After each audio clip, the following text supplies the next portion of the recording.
we have been. So for those who have just joined us, and if you're new, and I say this for the replay mainly, if you've just joined Planning Phase Syndicate, we are currently in the middle of a conversation about comparing chess to X-Wing. And a little history on that is the idea behind this kind of came from a buddy of mine who used to podcast with us. His name is Matt. And Matt was always a big chess fan. I played chess with Matt since I was in high school. Just so everybody knows, I've been friends with Matt since high school. And we played a lot of chess together, especially when we were bored and couldn't drink or do drugs. So there was that.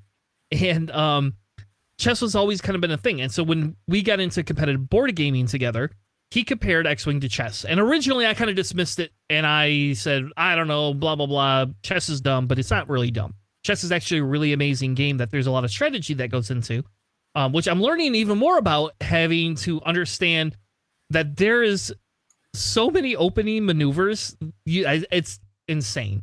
It's crazy. We are not going to go over every opening chess maneuver, by the way. We are definitely not doing that. That would be boring. That would be for a chess podcast. That we are not. But the idea came is that when we talk about X-Wing, what is the closest strategic board game you can compare it to that's nationally or widely known? And chess is one of that. So what I wanted to do is create a series, especially for people that want to learn about X-Wing strategy, and talk through a lot of the different pieces that go along with chess strategy and how it relates to X-Wing strategy. So I believe in our journey, we've spent a lot of time defining things, which is the Tanner thing, just so you know. I spend a lot of time doing that for work. So it's probably transitioning into the podcast a little bit more than maybe it should. But we have spent a couple of weeks talking about what chess theory is, what are the different, scenarios, the different principles of it. And then we're finally now getting into the meat and bones of it. So we started with chess theory and discussing what different pieces kind of go together. So there's 3 phases: opening, mid-game, endgame. Those are your 3 phases. Then you have what we would call the principles of chess theory, which there is, I can't remember, what was it? There's 5 principal theories of chess theory: material count, piece activity, pawn structure, the space, and king safety. Those are your 5 main principles that encompass all of chess theory. Then what we decided to do is tonight we're going to be talking about opening theory, and there's a whole that's the biggest piece to chess theory is the opening maneuvers, the opening setup, how you want to create it, all these different things. So what I thought I'd do, and this is what we're going to do, is we're going to talk a little bit about opening theory. We're going to talk about the 6 principles of opening theory, and then we're going to actually say what is opening theory in relation to X-Wing, because it is sure as hell, based on when we defined all of our pieces, not protecting the king, because there's not very many kings in X-Wing, as we've discovered over the course of the last 3 episodes. 2 episodes? Has been 2 or 3? I don't know however many bloody episodes we've done this. All right. So let's define chess opening theory. Is a position that has been explored with a set established moves and explores why these moves are made.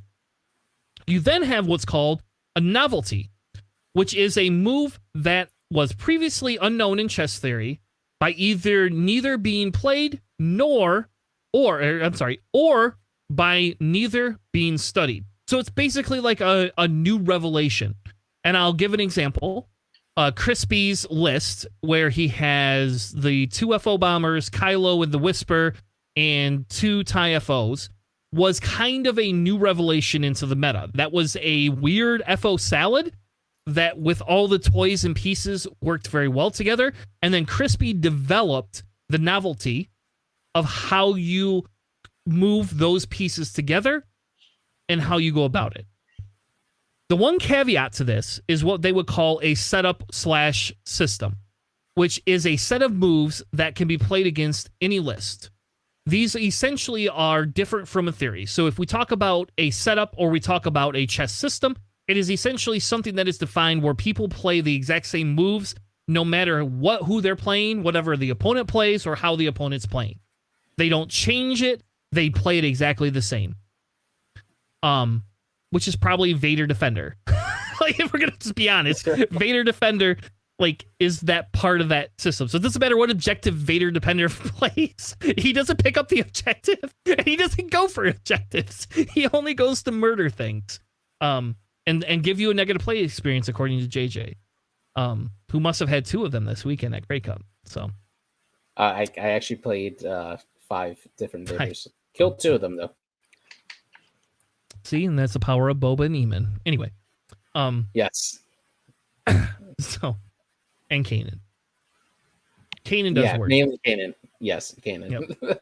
But I would consider that list to not be a system setup, because you are not doing the exact same maneuvers with that list, no matter who you play against. That list is extremely versatile in that you could run Boba Eamon together because it's a smaller list set. You could be separating them because you need to bomb certain pieces of it to get more points. There's a whole set to that that list style, which we're going to get into. So just so everybody's aware, like, the idea here is we're building up to having conversations about objectives. I'm taking this a little slower just because I think the objectives might get changed again in October, and I don't want to redo those segments. Just so everybody knows that's how this whole thing occurred. All right. So now we got to talk about the opening, what I would call the 6 opening theory principles for chess. Develop your piece. Control the center of the board will control the game. Coordinate your pieces to maximize their potential. Protect your king, obviously. Do not bring your king out too early unless it's part of your maneuver. And don't blunder, which is just a silly rule or principle that I thought was the dumbest thing I've ever heard of in my life. So let's talk a little bit about this. JJ, we'll start with JJ. What do you feel develop your piece means? Well, developing pieces, making sure that your piece is set up in a place where it can be at its maximum efficiency to come in and do it, to do what they do best. Let's take, for instance, General Grievous. It's a ship that everybody knows very well. Recently in the meta, one of the most common configurations for General Grievous is outmaneuver, right? So typically that means that we have that particular piece. You want to set up your Grievous in a way that you're set up to take the flank on another enemy ship to get the maximum benefit from Grievous's potential. Grievous' natural ability is to get rerolls if he's flanking the enemy ship that he's attacking. And if you combine that with outmaneuver, you get an even bigger hit on that particular target. That's what makes Grievous that much of a great flanking piece in your separatist list for it. So when we're talking about developing your piece, it's just making sure that you set up that piece to come in at an angle where you can maximize his effectiveness by coming in either through the rear of the opponent's list or through the sides, so that way he can help start eliminating some of those targets for the rest of your list to do what they need to do in that position. George, how about you? What do you feel develop your piece mean? What does that mean to you when I tell you that? Well, in X-Wing, I kind of relate it more to what your list is, what your list consists of in the first place. So, like, all your cards, what you're putting on General Grievous, for example. If you're going to go with outmaneuver in the first place, or you're going to put something else on it, afterburners, whatever, Predator, other different upgrades on your list, and then know what they do so that you remember as the game goes on what the triggers you're going to have to remember. So that's what it kind of means to me, basically. All right. So the way that they describe it is essentially is the idea of getting your pieces to mid game, right? So if you watch Nickel City and watch me lose a droid in the first engagement to a Han with only a Ray mod, you would understand that I obviously failed very hardcore at getting my droid to the mid-game phase because he didn't get to shoot a Discord missile. He didn't get to shoot nothing. He just died. Now, some of that's a dice variance thing, but still, I didn't need to even put him and at range 3 of Han. Or range 2 of Han. I could have kept him back a little bit farther, which would have been the smarter move versus the Tanner who just likes to throw all his shit in the middle and just say, let's roll dice. I like that a little bit more, I think. Anyway, so essentially you're developing your minor pieces. That's what you're trying to do, right? And you're making sure that you're creating a safety net for whatever piece you need. So you're setting up essentially your internal play method, right? The next one is controlling the center. So I'll throw it out there if anybody wants to commentate on it. I think we don't control the center in X-Wing per se, but I think at the exact same time we do, because there's an objective in the center, and we either want to keep people out of that center or in the center, one of the two. So, for example, an A-Wing list wants to avoid the center when people are dropping mines through there or bombs. But that's a Nabi reference there. But if you have a bunch of Y-Wings from Resistance, you want to circle that center to drop your stuff to force your opponent to not be able to go anywhere or do anything, so you can control them and nest them into it. So I think it's a little bit different. But what does control the center mean to you, George? Know what the objectives are, I think, is the key factor there. So, if it's assault and you have to keep a ship within range 1 of an objective, that's your objective. That's what you got to do. Make sure that you have a couple of pieces to take care of those zones, but at the same time, trying to prevent your opponent from getting to their zones, or doing what you can to stop that from happening. JJ? Yeah, I definitely agree with George. For me, it's because of the 2.5 objectives. Every scenario has a centerpiece, which in most games that's where you're placing your obstacles. Right, you're always measuring how far you're placing your objectives from that centerpiece, and the more closer you're placing your objectives to the center, that's going to determine the circle, how wide that circle of the center is. When you consider the objectives like assault on satellite array, which is the area control, it is possible to stay in the center and hit 2 points, and controlling that piece throughout the game to control those 2 points is something that's very, very big. And you want your list to either be very good at controlling that center, setting yourself up for that, or making sure you deny your opponent, even if you're not able to control that center, and make sure that they don't take that benefit from you, or use it against you in the game.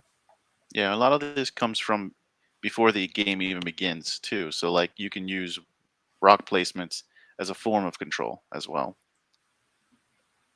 Yep, fair enough. And a lot of what they talk about in chess theory is controlling piece mobility and flexibility, taking advantage of your opponent, influencing the game for your positions, right?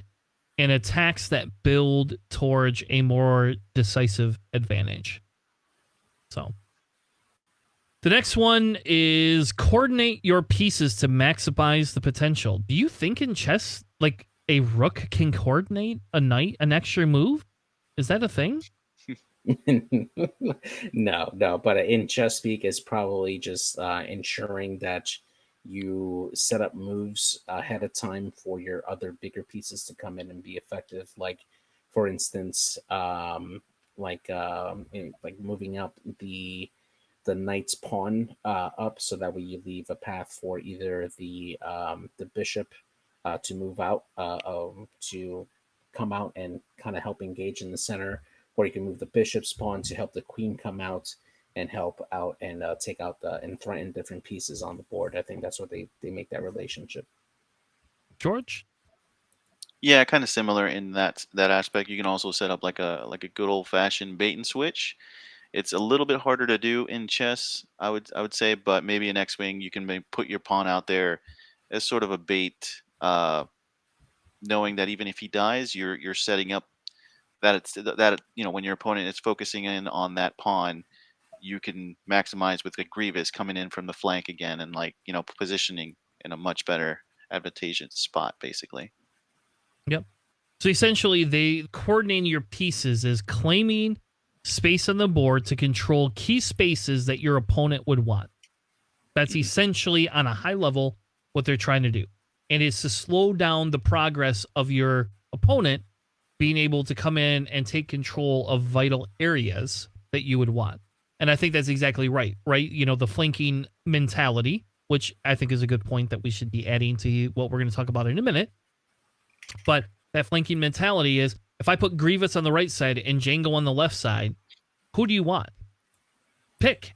I could set them up to begin with that way, and you can set your whole list up, and you have to pick what you want. And I will tell you, and George, you could tell me maybe this is a trap, but I'll put Grievous on the left side, and I'll put Django towards the middle, right? And what'll happen is, all of a sudden I see an I5 and I6 line up over here in front of Grievous. Are you going to joust them with Grievous? It depends on your opponent. Okay, if they have a Poe, let's say they have a Poe and Azizi. I don't know. Poe and Azizi. You going to joust Poe and Azizi with the Grievous? Not likely. Okay. You're going to take them and say, fine, you want to come get me? I'm going to dart to the right, because I'm going to put a Grievous in the left, because that's my favorite part of the board to put Grievous on, is the left. I'm going to dart to the right and shoot up the center behind my Django Fat.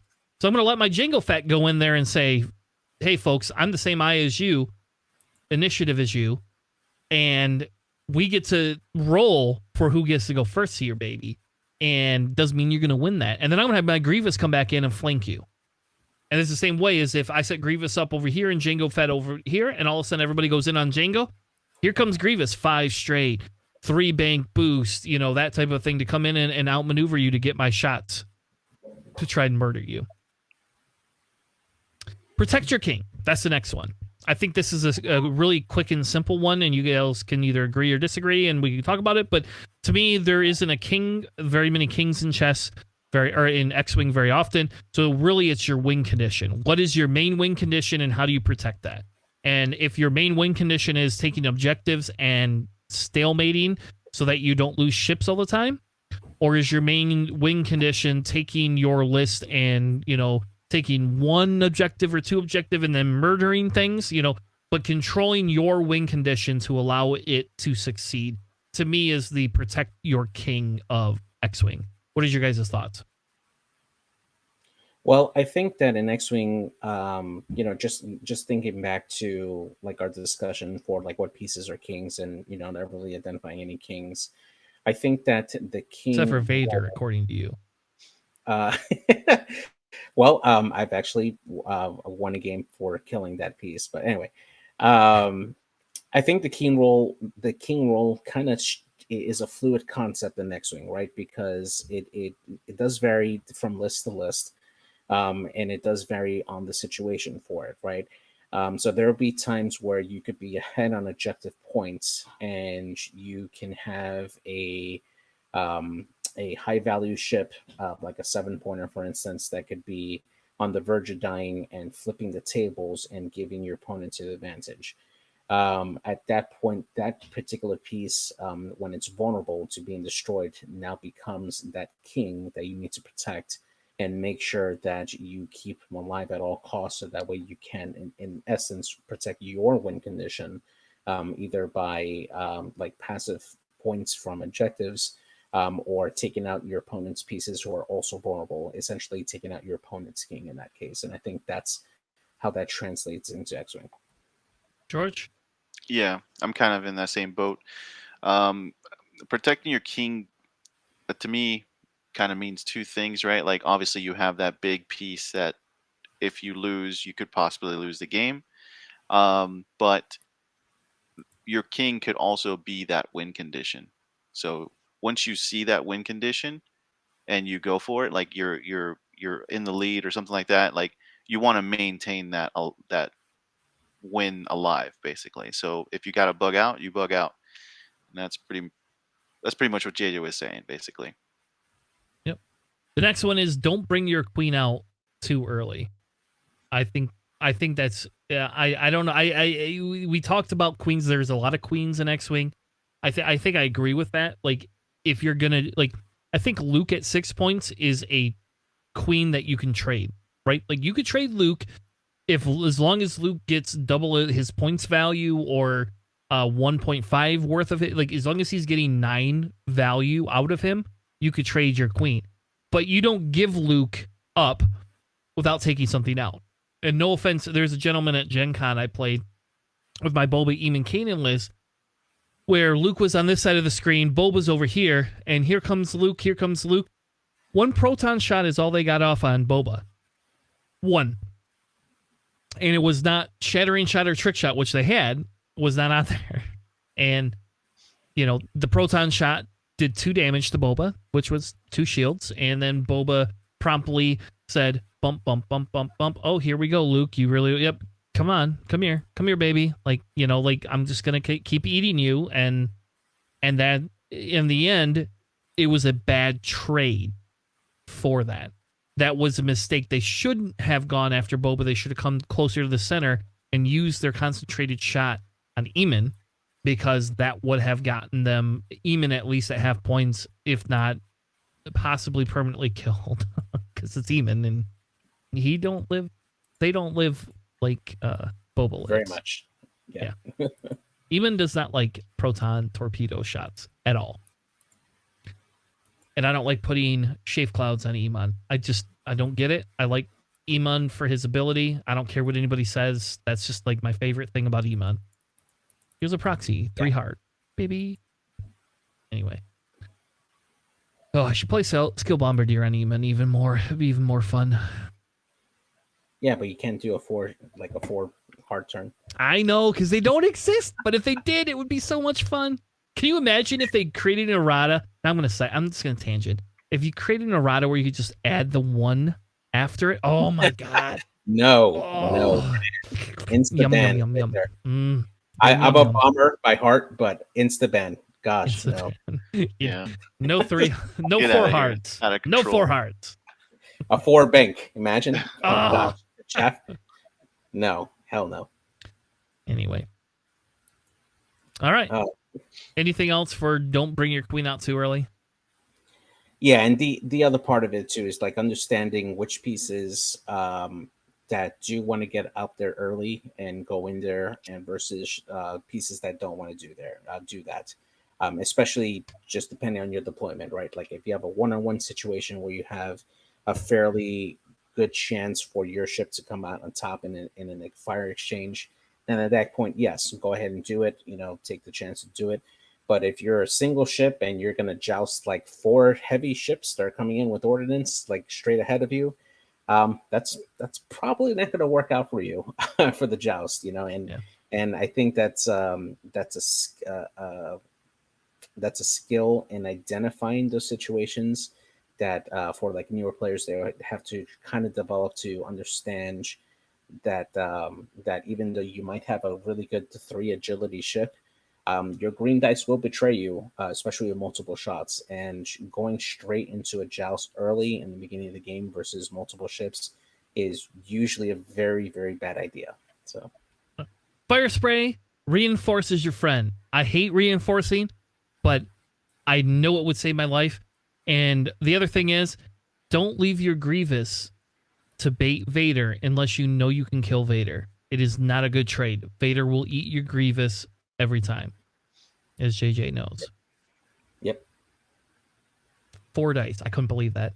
Sorry. I just couldn't believe like the frustration of JJ throwing his cards down. Boom, boom, boom. You just see how angry you were on stream. It was hilarious. It was like, there's an angry JJ. I can see it. Yeah. JJ's getting tilted. Yeah, I there were a couple of times I got tilted. I was like, damn, but then, you know, it happens, man. It happens. So. All right. The last one was don't blunder. Whatever. That's the equivalent of fly better. Like I see that as the stupidest principle. I don't know why anybody would put that in there. I guess pay attention to your opponent. Sure. That makes sense. It's really, to me, this one should say not that, but should actually say understand what your opponent's trying to do. That's what I feel. That last one is. I actually understand as a little bit different. I think in this case, as it relates to X-Wing, is double check yourself all the time. I can't tell you how many times, especially running, you know, multiple of the same chassis, where you accidentally set a dial for one particular ship and then assign it to the wrong ship, and then when you reveal it, you're going the wrong way of where you intended to, because that dial was meant for a different ship. Taking the time, especially in the heat of the moment, to like just double check where you're going, right? Double check your dials, make sure that you dialed in correctly, instead of trying to rush to like get through the round or take your shot. Is a skill that is so invaluable. I mean, I've personally flown ships off the mat because I didn't check my dial.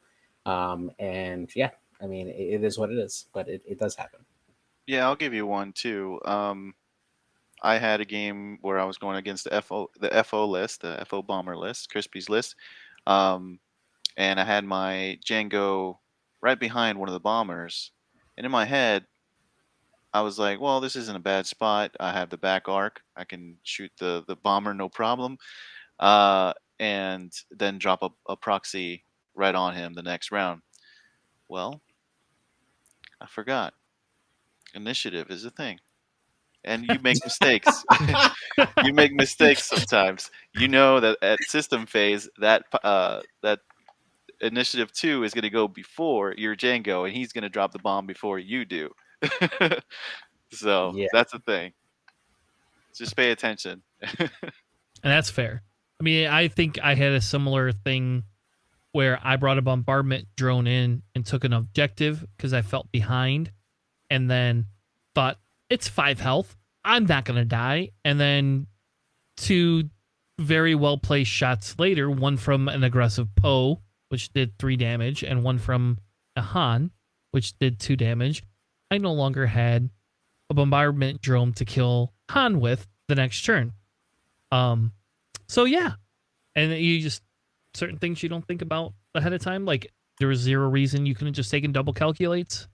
Kept not taking the objective, because in the long run, Han's worth more points than the objective is. So, yeah. All right.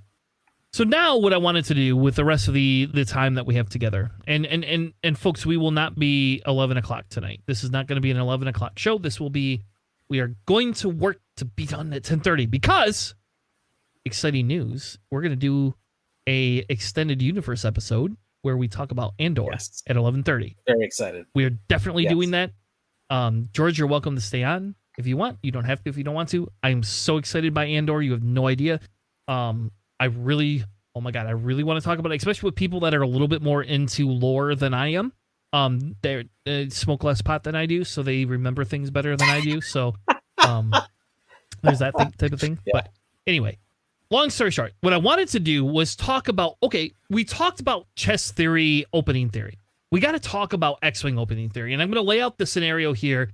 X-Wing opening theory involves a lot of different things. It doesn't just involve once you start the game. Like, to me, opening theory in chess is pretty easier to identify because you set up the exact same way every time, no questions asked. There is literally no other way you could set up your chessboard other than the prescribed way. X-Wing is not that way. And so I will give a little secret away for those of you who haven't played very long. Obstacle placement is one of the top priorities of opening theory for X-Wing.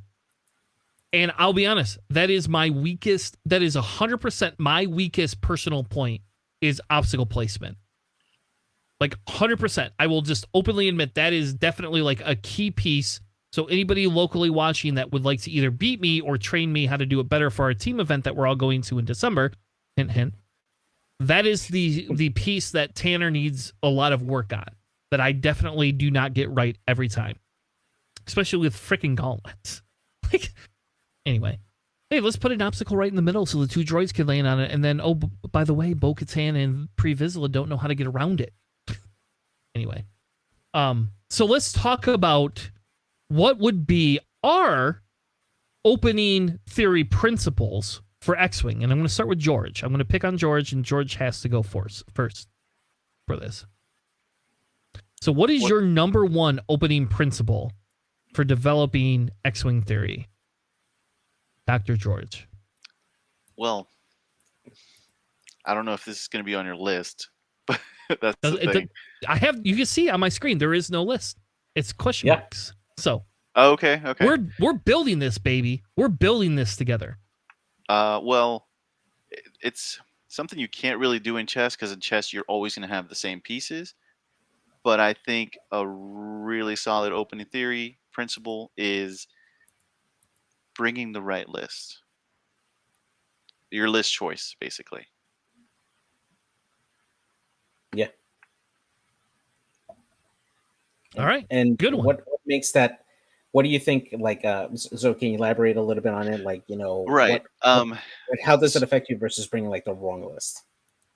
Well, there's always going to be there's always going to be a meta, and you have to understand the meta. So I think part of that goes into researching what the meta is and understanding what the strengths of the metas is and what the weaknesses are. So, for example, if you know you're going to go up against a Vader list, for example, then bring a list that could be strong against that. If that's a list that you really fear, then you bring a list that can maybe counter that list. Um, or just in general, just fly the best list you can. FO is really strong right now. Fly the FO list. Republic lists are really strong right now. Resistance is super strong. And then find the best list within those factions, and be prepared for what you're going to face, basically. All right. Yeah. JJ, what about you? What's your top one? The kind of in the same vein as George, know your opponent's list. Now, for a newer player, that's a little bit more difficult because if you're coming into the game for the first time, you're obviously not going to get to understand like every single possible interaction with most of these lists. You're not going to understand most of the pilots that's going to come in for the list. But taking the time to read the cards, asking questions for your opponents, especially if it's in a casual setting, so that way you can understand when some of those pilot abilities trigger, or how some of the upgrades interact with the abilities that trigger. For instance, Defender Vader with Juke just helps the player prepare themselves and not be caught off guard when they're playing that list later on in the game, right? For instance, like if you see Vader set up on the flank and you have a particular ship on the flank that Vader's going to come in to get the first shot in there, rather than a possible reposition, which may not precisely help you to get out of the reach of Vader. Take that focus token, because you're going to know that juke is going to come, and you are probably going to need that token to help mitigate that change to your defensive dice and help you prevent damage down the line. So I think like taking the time to review your opponent's list before you actually start the game helps you arm you with information to make better decisions as the game goes along. And I agree with you. I think that's actually so when you say, "Hey, not all new players are going to know this," and that's very true. But understanding if you were a new player, that would be something you would want to work on or work towards is a benefit. And I would say if you read any of the opening chess theory blogs or books, there's actually quite a few books, by the way. I've only read one, just so you know, one. There's so many of these damn things. But anyway, like they actually talk about that as a new player, you may not be able to focus on every one of the opening principles, but you should be able to focus on a few of them and understand how the different interactions work. Because if you just understand the setup system aspect that we talked about with, essentially how a list just does exactly the same thing every time, you're not actually considering the theory behind how everything interacts and works together. And I think, like here again, this is no shame. Like, I will admit I have a lot of growth to do as a player in understanding all of these opening mechanics. In the chat, we had somebody named Axiom post, know the scope of ability and loadouts. Super strong. So, yeah. So I think that's very viable, right? Like understanding what all the different abilities do and what all the loadouts do, and how can you create an interactive list that will interact with your environment on a positive nature. So I think that's a great one. I'm going to put that down. Anybody else want to elaborate?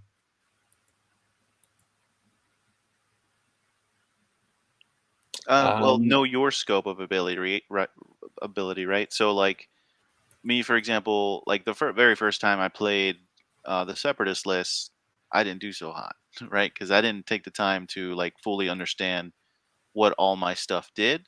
I was kind of learning as I was playing, and that's not the right way to play. Like, obviously, you're learning as you go. That was a practice game, but like in an actual tournament, that's not how you want to show up. So if it's a competitive like environment, you want to be already prepared and know your list like through and through, so that the only thing you have to worry about when you're there is knowing, basically picking up what your opponent is gonna, like what your opponent is doing. You already know your list by memory. Yeah, very solid. How about another one? What's another one? JJ, hit me with another one. Hit me with your best shot. Know your objectives, right? A lot of people, when they're playing these scenario objectives, they tend to just generalize it. For instance, chance engagement, control the center, scramble. You got 3 objectives that you got to take an action and just place them nilly willy. Salvage, just place 5 obstacles on the board and try to get them. Those are very general descriptions for it, but you have to be able to recognize what exactly is how your list is going to react to those particular scenarios and formulate a strategy to how to try to come up on top for it. Um, some objectives are a little more easier than others, just depending on what your list is. And I'll use my particular list that I use for Crate Cup, something that I've been using for a while now. My double fire spray and Canaan list, which is a hawk. That particular list does not like salvage mission because I understand that if I'm facing off against other lists that have a higher ship count, it is more difficult for me to capture those particular objectives on the board than and hold on to them than my opponent has. My opponent has more ships, therefore can use more of those ships to go grab those objectives and puts the onus on me to try to get those ships off the board or at least make them drop their objectives so that way they don't constantly score points on that particular scenario.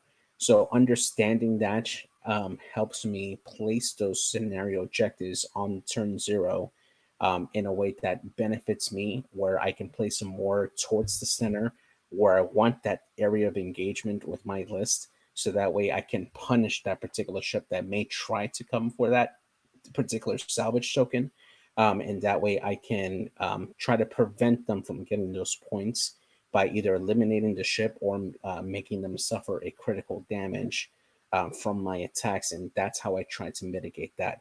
Other ships, for instance, like the Separatist list, a lot of them that run droids usually tend to suffer a little bit in chance engagement, mainly because they are very fragile and they're easy to, they can blow up very easily.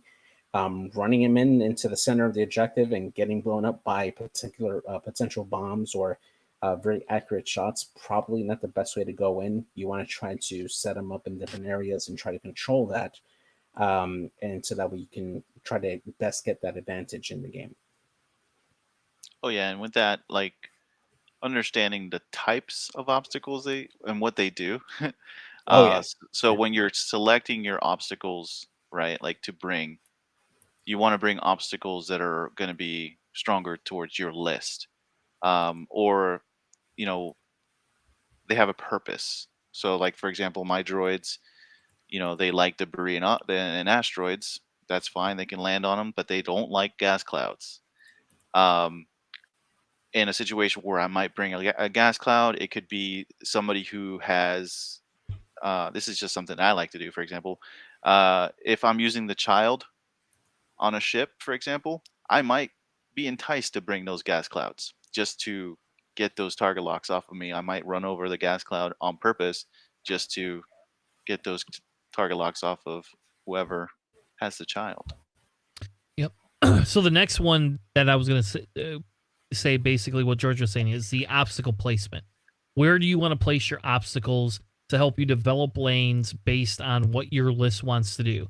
So I fly Separatists a lot. So for me, the lanes are a little bit less important for what I want to do and more important for where I want my opponents to go.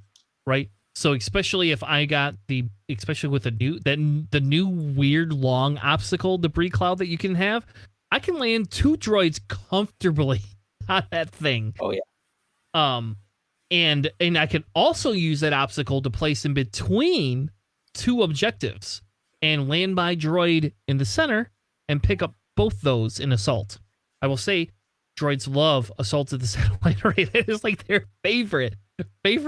I don't care what anyone says. That is their favorite, especially with Jango Fett or even without Jango Fett, just with droids. That's like their favorite scenario because they just sit there. You have to go kill them then. And then you know where your opponent's going to be. So if you could get there faster, you could set up faster.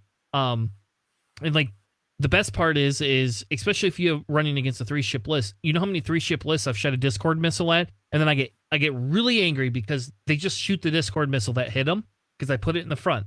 But then I always fail to forget that's 1 less 4-die shot coming into my droid. That's 1 less 4-die shot coming into that droid that they just got rid of for 1 calculate and 4 points. Like, all right, I think I did my job here, you know. So yeah, so I think obstacle placement is great, George, like you were saying, and you have to know what will benefit you versus harm you. And I will challenge, and I think that's a good point, George, with the non-debris clouds and your gas clouds. I have been thinking about with droids, especially with a smaller droid list that does not land on the obstacles. What if I just brought all gas clouds?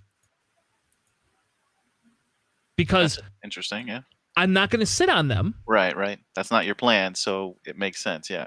Yep, and I can position them where if I have somebody like a Luke with the Shattering Shot Trick Shot coming through, I can fly right through those or land right on that gas cloud, and yeah, I might not get a shot, but you can't kill me. Or hopefully you can't kill me. Because I'm going to get an extra dice, and you're going to not be able to target lock me, you know? But I think it's an interesting discussion because droids typically want to sit on rocks. And how often, I don't know, I've been running your list a little bit more often. And how often do I not sit on an obstacle with one of those droids? A lot, actually. Like, unless it's very important to get that objective right there, I have not been sitting on an obstacle because it's just like I could move around. Well, why sit here? You know, I'm not going to score any points sitting here, so there's 0 reason to sit here. Yeah. Anyway, just my 2 cents. I've had to get my droids off of rocks just to chase people down sometimes, you know, and come around, swing around the corner, and make sure that I get those discords on at the right time. Yeah, especially because even with an independent calculate, it doesn't matter because you're not sharing. But you could do a 2 straight barrel roll calculate for stress. You just get 1 less calculate. But you still shoot your Discord missile, and oh, by the way, I just went 2 forward and to the right. You know what that move is? You know what that move is? It's a knight move. Oh yeah, it is. Yeah, that's right. 2 forward, 1 to the right. Yep. I'm sorry. You love this chess a little too much. All right. What else? What else, folks, goes into opening theory principles for X-Wing? I'll jump in here. This is big battle plan. Have a battle plan versus certain list types that you know people are going to run. So like just again, like me, I love facing Vader list. This is just an example. The way that I defeat Vader list is by not going after Vader and going after those ties. And even with an Iden, you can still, I'm pretty sure you can still do enough damage to kill at least a TIE fighter every single round until Vader's left with nothing. So like at the end of the game, it's a little harder to do with the chance engagement, but every other scenario, you shouldn't have any problem because Vader can't capture objectives by himself. So, yeah, agreed. The other part I would say would be a good setup strategy is understand your spacing. In this applies specifically with like large counts or large list counts of ships. I should word that better. Basically, if you're running like 6, 7, or 8 ships in your list, Spacing is very, very important for your list. And I'll pick on the Separatist drones for this one here.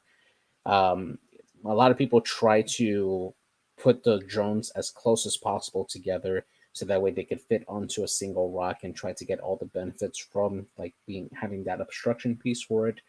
But what they don't factor a lot of times is that when you're trying to rotate your droids, if the nubs end up overlapping, then you could end up failing that rotation because the nubs do count for that rotation. So understanding to give yourself enough spacing between ships, so that way when you're doing more like different maneuvers that are run down the line, or even like for instance the tie fighters that like to fly in a group together, giving that proper spacing so that way when they do bank maneuvers, they can end up shifting just enough to bump into their friendly ship, causing them damage and denying them actions. Understanding that spacing when you're moving is a very big thing, and that's something that you have to start from the beginning in turn zero when you're placing your ships. And understanding that spacing in between your ships is very, very critical when flying.